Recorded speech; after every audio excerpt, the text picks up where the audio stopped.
And often I would imagine a lot of the things are based on people's trauma or something else that's happened that causes the thought patterns to run that way, not necessarily reality. Is that true? Right. Yeah, definitely. And so that's why in the depression and anxiety recovery program, we don't just stop at the distortions. We have to dive a bit deeper with participants and help them identify their core misbeliefs that could be rocking their world, essentially.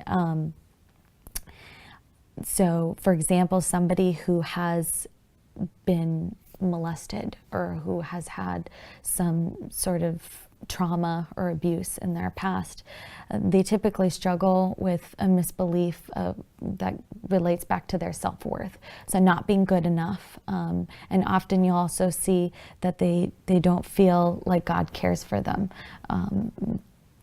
has rejected them for some reason because of the guilt and the shame that they feel, and they feel disgusting.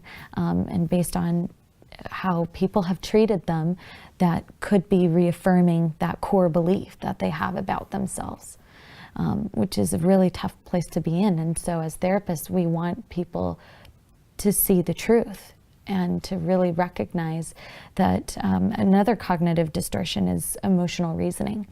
And so sometimes we assume that our emotions are facts.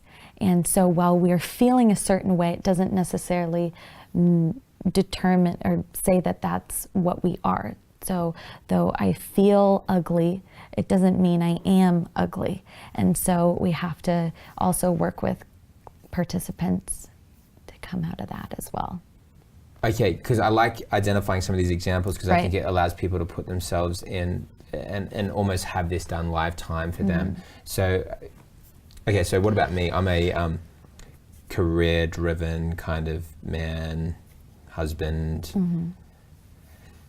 What are some of the things somebody like in my kind of position or situation in life would kind of come to you for? And I mean, it's such a generalization, but or we could role play in another way, but let's list out, for example, 3 or 4 different kinds of realities so people can get an idea of what this could look like.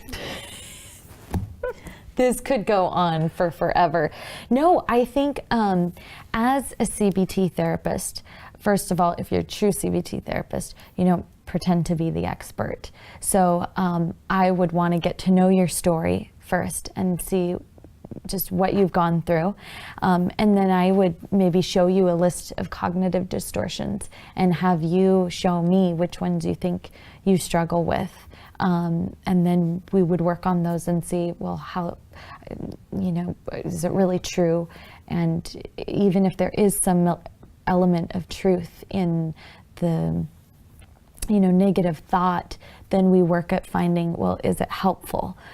Because, in the case of somebody who struggles with a learning disability, then, it is true that they'll be slower, but it's not helpful to dwell on that. And, you need to work at finding a more soothing thought.